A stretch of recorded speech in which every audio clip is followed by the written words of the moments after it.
అందరికీ నమస్కారం. నిత్రా తెలుగు క్యాలెండర్ దియా స్టోర్ పాఠకులకు శుభోదయం. 21వ తారీఖు అక్టోబర్ 2025 శ్రీ విశ్వవసనామ సంవత్సరం ఆశ్వేజ మాసం శరతృతువు దక్షిణాయనం మంగళవారం. తిథి అమావాస్య సాయంత్రం 4:03 వరకు. తదుపరి పాడ్యమి. నక్షత్రం చిత్త రాత్రి 10:14 వరకు. తదుపరి స్వాతి. ఈ రోజు ద్వాదశ రాశుల వారి రాశి ఫలాలు ఏ విధంగా ఉన్నాయో తెలుసుకుందాం. ముందుగా మేషరాశి. వ్యాపార ఉద్యోగాలలో పురోగతి సాధిస్తారు. నూతన విషయాలు తెలుసుకుంటారు. సంఘంలో పరిచయాలు పెరుగుతాయి. అన్ని రంగాల వారికి ప్రోత్సాహకర వాతావరణం ఉంటుంది. జీవిత భాగస్వామితో దైవ దర్శనం చేసుకుంటారు. ఆకస్మిక ధన వస్తు లాభాలు పొందుతారు. చిన్ననాటి మిత్రులతో విందు వినోదాది కార్యక్రమాల్లో పాల్గొంటారు. తదుపరి వృషభ రాశి. ఆర్థిక వ్యవహారాలు ఆశాజనకంగా ఉంటాయి. నూతన పరిచయాలు పెరుగుతాయి. సంఘంలో గౌరవ మర్యాదలకు లోటుండదు. వ్యాపారాలు విస్తరిస్తారు. ఉద్యోగాలలో అనుకూల మార్పులు చోటు చేసుకుంటాయి. చేపట్టిన వ్యవహారాలలో విజయం సాధిస్తారు. దైవ దర్శనాలు చేసుకుంటారు. దూరపు బంధువుల నుండి శుభవార్తలు వింటారు. తదుపరి మిథున రాశి. ఉద్యోగ యత్నాలు నిరుత్సాహపరుస్తాయి. ఆకస్మిక ప్రయాణ సూచనలు ఉన్నవి. వ్యాపారాలు మందకొడిగా సాగుతాయి. అన్ని రంగాల వారికి ఒడిదుడుకులు తప్పవు. రుణ ఒత్తిడి అధికమవుతుంది. ఇంటా బయట ఒత్తిడులు పెరుగుతాయి. ఆర్థిక పరిస్థితి కొంత నిరుత్సాహపరుస్తుంది. ఆరోగ్య విషయంలో అశ్రద్ధ చేయటం మంచిది కాదు. తదుపరి కర్కాటక రాశి. నూతన రుణ ప్రయత్నాలు అనుకూలించవు. వృధా ప్రయాణాలు చేయవలసి వస్తుంది. ఆర్థిక ఇబ్బందులు చికాకు పరుస్తాయి. అనారోగ్య సమస్యలు బాధిస్తాయి. బంధువులతో స్వల్ప విభేదాలు తప్పవు. కొన్ని వ్యవహారాలలో అంచనాలు అందుకోవడంలో విఫలమవుతారు. వ్యాపార ఉద్యోగాలు నత్తనడకన సాగుతాయి.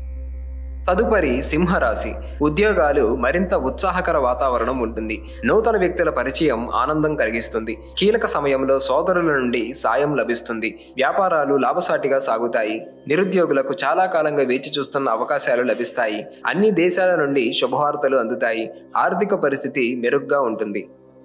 తదుపరి కన్యరాశి. వ్యాపారాలు కొంత నిదానంగా సాగుతాయి. ఇంటా బయట బాధ్యతలు పెరుగుతాయి. అనుకోని ప్రయాణాలు చేయవలసి వస్తుంది. వృత్తి ఉద్యోగాలు సామాన్యంగా సాగుతాయి. నిరుద్యోగ ప్రయత్నాలు నిరుత్సాహపరుస్తాయి. దైవసేవా కార్యక్రమాలలో పాల్గొంటారు. ఆర్థికంగా కొంత చికాకులు తప్పవు. కుటుంబ వ్యవహారాలలో ఆలోచనలు స్థిరంగా ఉండవు.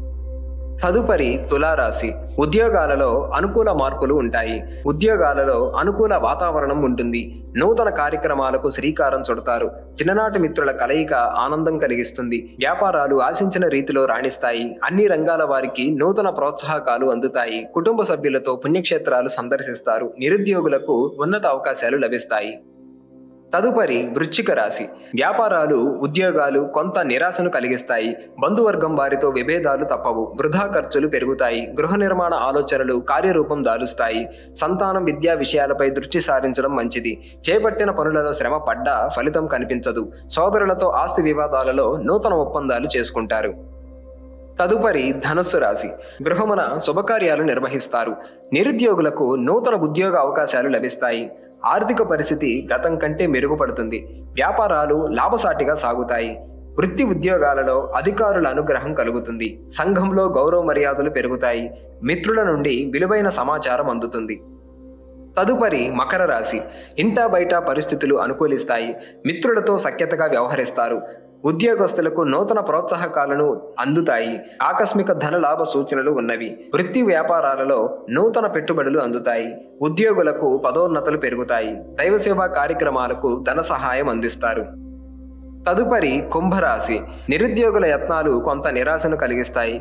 చేపట్టిన పనులలో వ్యయ ప్రయాసాలు అధికమవుతాయి. ఆర్థిక పరిస్థితి కొంత నిరాశను కలిగిస్తుంది. వ్యాపార ఉద్యోగాలు మందగిస్తాయి. ధనపరంగా ఇతరులకు మాట ఇవ్వటం మంచిది కాదు. ఆధ్యాత్మిక చింతన పెరుగుతుంది. స్వల్ప అనారోగ్య సమస్యలు బాధిస్తాయి. ముఖ్యమైన పనులు వాయిదా వేయటం మంచిది.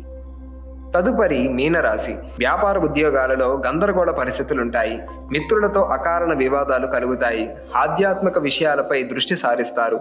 చేపట్టిన పనుల్లో ప్రతిబంధకాలు తప్పవు. ఉద్యోగస్తులు ఒక వ్యవహారంలో అధికారుల నుండి సమస్యలు ఎదుర్కొంటారు. చిన్నపాటి అనారోగ్య సమస్యలు బాధిస్తాయి. ప్రయాణాలు చివరి నిమిషంలో వాయిదా పడతాయి.